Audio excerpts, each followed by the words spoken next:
Alright, so let's talk about Three Cheers for Master. It's a bit of a newer game, just came out last month. I've played this about 5 or 6 times, so I feel like I have a pretty good handle, and I figured I might as well make a video because not a lot of people have made videos about this. It's a pretty fun game.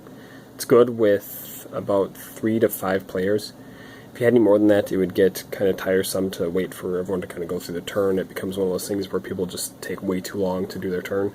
So 3 to 5 seems to be about the perfect amount of people to play for this game. Here's the cover for those of you who wanted to see it. Obviously 45 minutes, that's about right, I'd say. Obviously if you're just starting it's going to take a little bit longer, but 45 minutes, sometimes you can maybe get a half-hour game.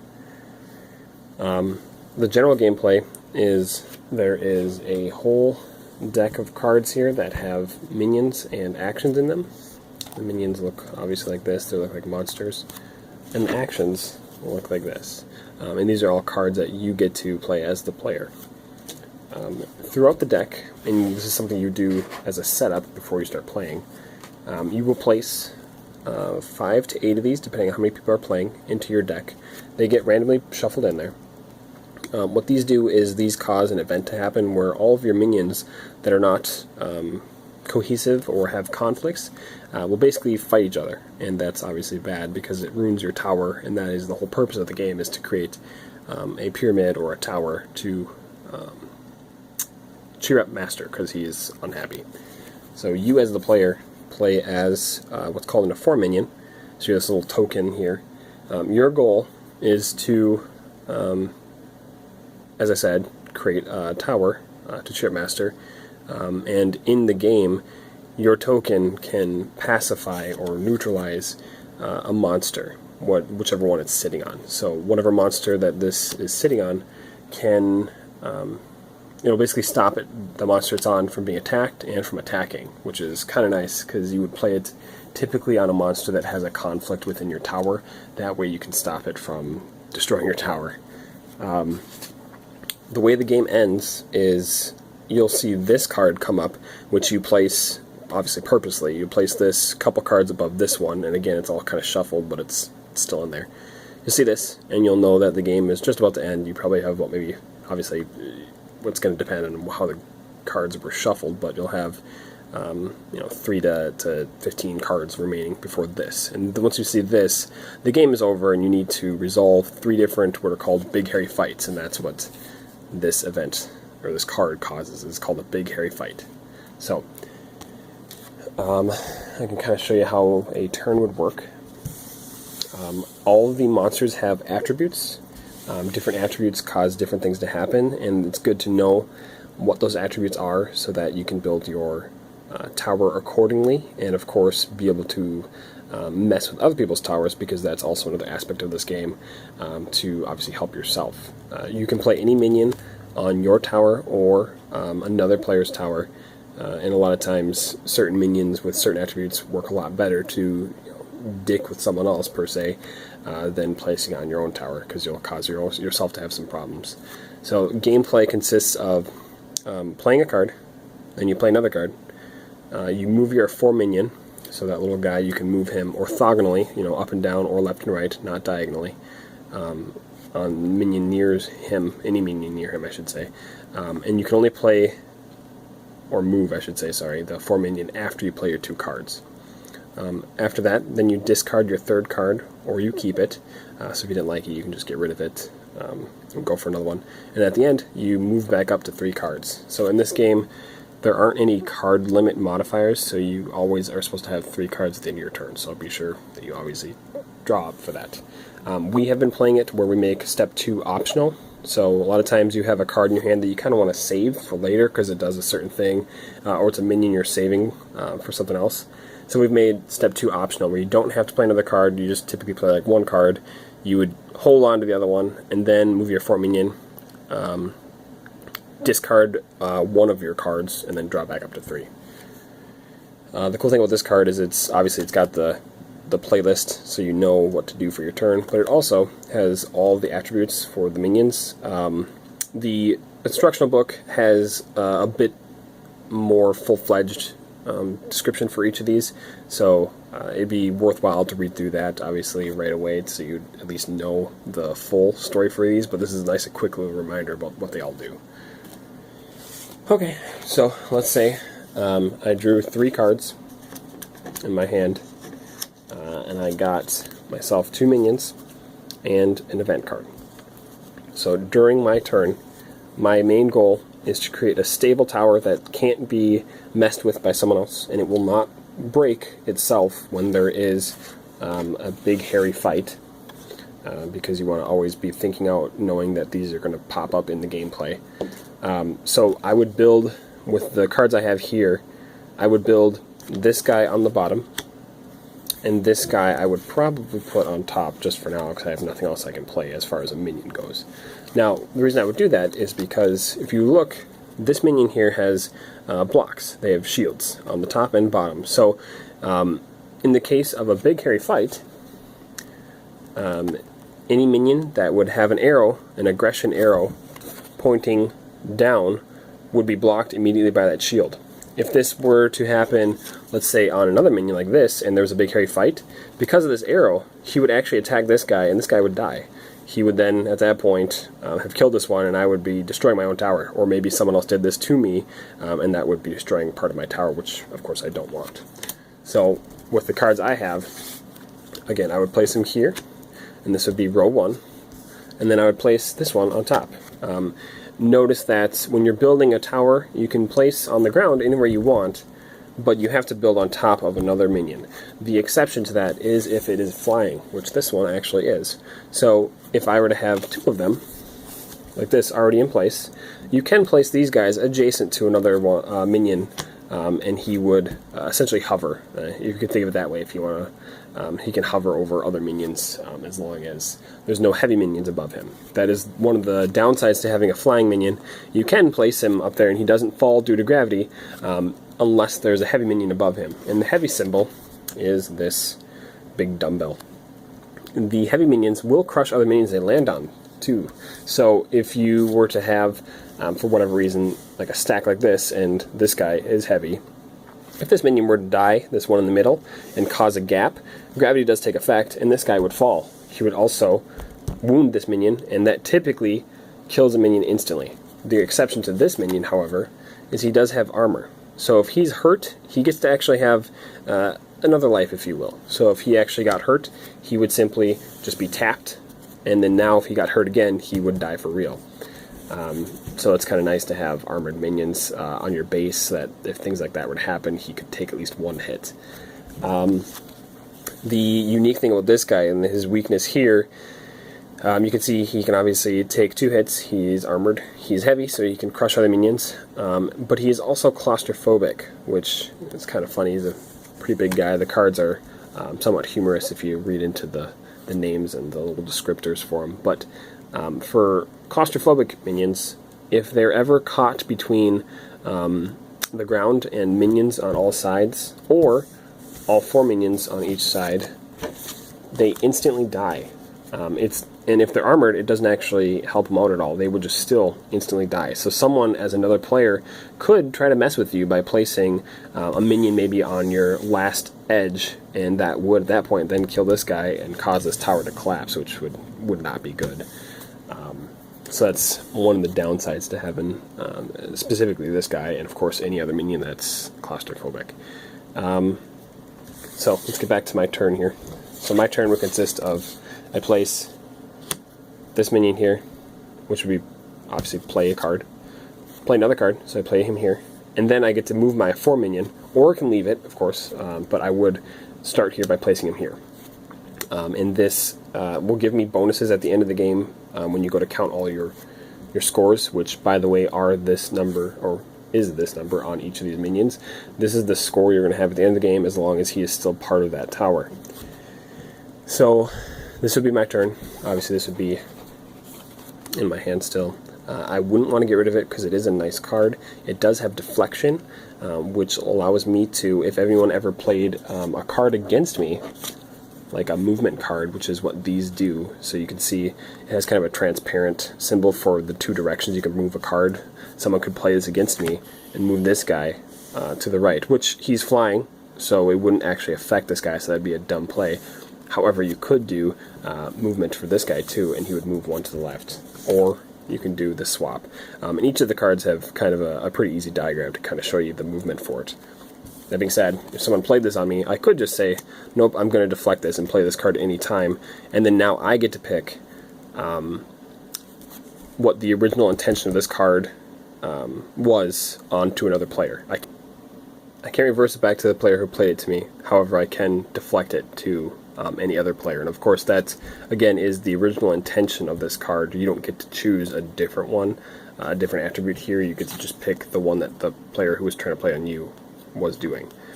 So you can deflect that to someone else, which is kind of nice. That's why it's nice to keep these cards, and that's, again, another reason why sometimes you might want to keep that second card instead of playing it in the rules, and that's kind of why we decided to leave it as optional. So let's build another hand for another player here, so I can kind of show you how two different players would work. We'll draw 3 cards here. Stretch, the disc guys, and Fuzzy Slug. So that'll be my 4 minion. Grab another 4 minion here. So if I was the other player here, looking at these cards, unfortunately this guy's weak, which is not good to have on the bottom, because if ever a heavy minion came, it would crush them. That's another one of the, or sorry, well, he would get crushed, yes, if a heavy minion, but if he falls, which can happen, he would also get damaged, because weak minions, whenever they fall, they take damage, which kills them, because they only have 1 HP, if you will. So I would probably play this guy here. And then I don't like playing minions that have attacks on both sides on top of the minions, because then I can't ever build successfully next to that tower, and obviously the thicker the tower, the better off you are, but in this case I don't really have a choice, and I don't want to put a weak minion in between, so I'd play this guy here. He is a ninja, so whenever you play a ninja card, you actually play it upside down. So you would want to memorize what he does so that you wouldn't hurt yourself later, or if you put this on another player, so that you know what his strengths and weaknesses will be. But a ninja card's always upside down. The only time you ever flip him up is during a big hairy fight, so obviously the card when it gets played, or if he falls. So if this minion were to die and he fell, you would flip him to see if he has any kind of conflicts with the minions next to him. He's also claustrophobic too, so that's something you'd want to pay attention to. So if you ever wanted him to disappear, you could simply just build all around him and cause that. So I played 2 of my cards. I am going to put my 4 minion in here, and that would be the end of my turn. I would draw back up to 3. I don't know where that other card went, honestly. So it's 3 it is. And so now I have a weak minion that has no aggression or attacks, which is kind of cool to have. He's nice and passive. I have another minion which has blocks up and down, which again is a good thing to have. He also has the assassin symbol, and what that means is during any time, if I wanted to play this minion, I can play him on top of another minion, and he just kills and replaces the minion he goes on top of. So if I wanted, I don't know, I guess this minion to not exist, either A, because I don't want him to have the 3 points that this minion has, which is a lot to have, or maybe I didn't want him to be heavy, because maybe this is on my own team here. I could play this, and it would just sit on top. That's it. The other minion's gone. There's nothing to do about it. This minion now has taken over the other minion. So now he's there. I could do that to someone else, or me, of course, because you can play cards to yourself or others. And of course, this isn't my turn for this player. On this side, I would draw whatever I didn't have. In this case, I don't have anything for this hand again. Again, I get another deflection, which is cool, but I also get this as well. It's just a movement. I can bring it up to the right, or up to the left. And you only get to play one of these, of course. You don't get to pick both. It'd be kind of a pretty powerful card. Let's see, what else have we not talked about? So, with my stack, I would probably place this guy probably on top, at least for now. I could try to move him later if I wanted. He wouldn't take damage during a fall because he's not weak. And he's also only got attack orders or whatever on one side. So, and then let's say, for whatever reason I did or someone else did, they placed this minion here on me. And during my next turn, I would draw this.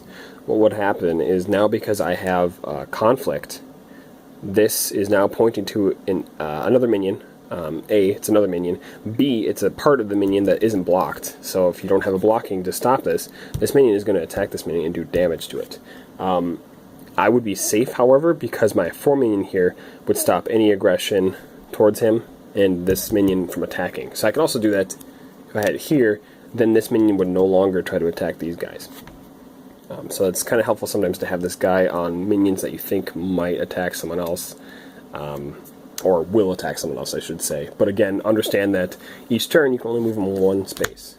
And you can put them up all the way to the top, which you eventually do want to be able to do. And then understand, though, too, that if this were to fall, the minion, if you want to think about it, your 4 minion is clutched to that minion. He's just riding on the back. So if he was here and this guy fell, the 4 minion would fall with him.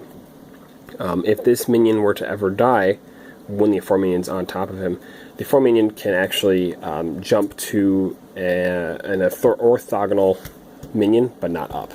So he could try to, jump away from the dying minion to this guy, or to this side, or down.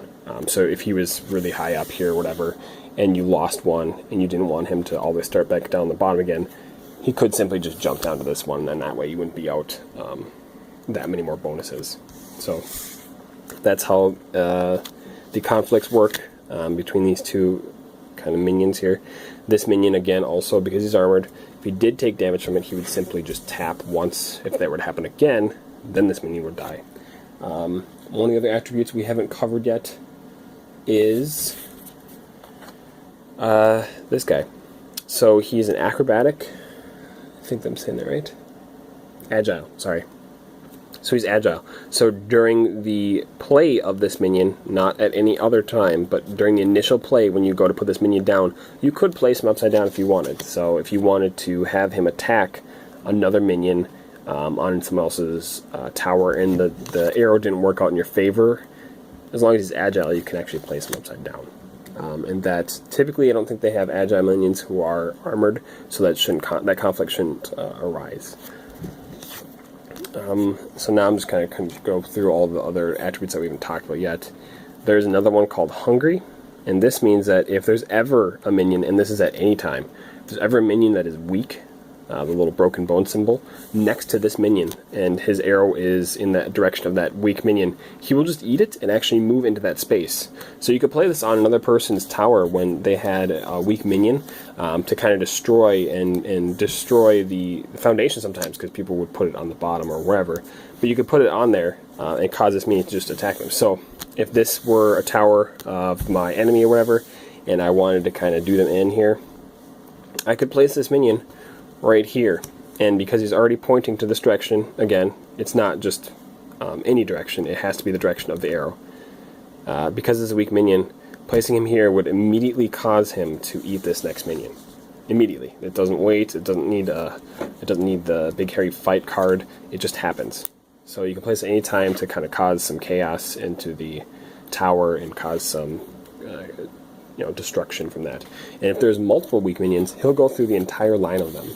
So it is typically not a good idea to give yourself a lineup of weak minions on the bottom, because he'll just eat this one, then this one, and then all of a sudden he's right there, going to cause a conflict on your next turn unless you have a 4 minion on him. The exception to the 4 minion causing a passive is the aggression order. So what this does is you play this card, or this symbol I should say, on a specific minion, just one minion, and whatever that conflict that they have or direction that they have, it's going to attack at that moment, regardless of whether or not you have a 4 minion. A 4 minion would not stop an aggression order card. So playing an aggression order card in this one would cause this minion to attack this guy, and this guy would just die, and your 4 minion would either have to jump or you'd have to take him off and you can play him again this turn. The other thing we haven't covered yet is the number of arrows you have on the side here. What these mean is this is kind of the order in which you would do things if you had a lot of minions in play on your tower. If you had a 2, a 1, and maybe a 3, a 2, and a 1, you would take care of any conflicts that had 3s first. So let's say, I put this wrong way. Let's say this 3 was up against this 1. This 3 would attack first because he is faster, per se. You could think of it as like a speed. He's faster, so he's going to attack this minion right away, and this minion won't get a chance to attack this one. So he'll just be living, that guy will have died, and then you'd move on to your second round ones, which then would kill this one. And then after that you go down to your firsts. Alternatively, if you did have 2 facing the same direction, and there's no 4 minion, and there was nothing to stop this, these 2 would actually kill each other. You would assume that they both attacked at the exact same time and caused damage at the exact same time, so these both would actually get taken out of the game. At the end game, let's say you had a tower of this. You didn't know this ninja was here. You had this, which would be a dumb play. And then maybe you had this. Let's say this was your tower, and you had your 4 minion here. At the very end of the game, so we got this card. So now we're going to have 3 different rounds of Big Hairy Fights. I flip over my ninja card, and then we're going to survey everything here, because we have to do 3 different rounds of the fight. So you resolve one, let everything settle, fall due to gravity, die, whatever. Then you do another one, and then you do another one. Sometimes you have 3 different rounds of stuff happen, or sometimes you've been okay, you've built your tower correctly and no one's messed with you and everything's fine. You could just kind of do 3 rounds of nothing happens. But in our case, that's not what happens. So we would survey this. 3 is the first to attack or do whatever because it's his fastest speed. He's not conflicting with anything, so nothing happens for him. Then we're going to go to 2. 2 does have a conflict. He's going to conflict with this guy, and because this is 1 and this is 2, he attacks first, and this guy doesn't get time to retaliate, if you will. So he's going to die. He's gone. That was round 1, or part of round 1, I should say. So now we're going to go down to our 1s. Our 1s, we also have a conflict. This guy is in conflict with this guy, so he would attack him and cause him to die as well. Even though he was 2, because he doesn't attack back on this side and doesn't have a block or a shield or anything like that, he still takes damage from this guy. So he is gone. he died. So that was round 1. Now, if this weren't a flying unit, this stack would actually fall. And because he's not heavy, he doesn't cause the flying unit to fall. So this is still kosher. We're still okay. There's no other issues. Just as just mentioned here, there are no other issues. So my rounds are done. I have done 1 round which resolved the conflicts I had, but because there's no other conflicts, round 2 goes off without a hitch, round 3 goes off without a hitch. That's the end of my tower. This is my tower here.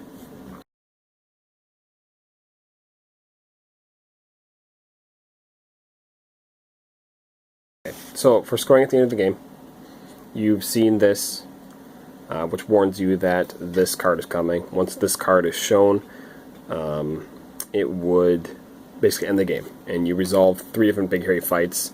I kind of already displayed that. To score it at the end of the game here, let's say this was the end of my tower here, you would go ahead and count whatever points are on the top right of each of the cards. Wherever your 4 minion is, counts as what rows are multiplied. Row 1 gets a multiplier of 1, row 2 gets a multiplier of 2, row 3 gets a multiplier of 3, and so on and so forth going up. If you have a tower that's a lot taller than that, it can kind of work out in your favor to get the 4 minion up there. You only get the multiplier, however, if your 4 minion is on that row or higher. So in this case, row 3 would not get its multiplier, but row 2 would, and so would row 1. Row 1, obviously the multiplier is 1, so it's not super helpful. But that's how it works. So the point system for this tower would be 3 times 1, so we're still at 3. 1 plus 1, which is 2, times 2, so 4. So between row 1 and row 2, we were at 7 points. And then because row 3 doesn't have the F4 minion on it or above it, it's just whatever the points are. You don't lose the points, but they're not multiplied. So you'd have 3 plus 4, so you have 7 plus 2, so you have 9. Your tower is 9. Obviously the highest score wins. And that's really how you play this game. If you have any other questions, I feel like I've played this game enough to be able to answer or help out with any other conflicts. Feel free to leave a comment or whatever. And hopefully this helped out. This is a bit of a newer game. It's only been a month now, I think, that's been out, and there weren't a lot of other videos about it, or any at all, really, and I felt like there should at least be a walkthrough or help me that someone else can watch and get a little bit better concept of the game. So again, if you have any other questions, just ask them below. Otherwise, thanks for watching.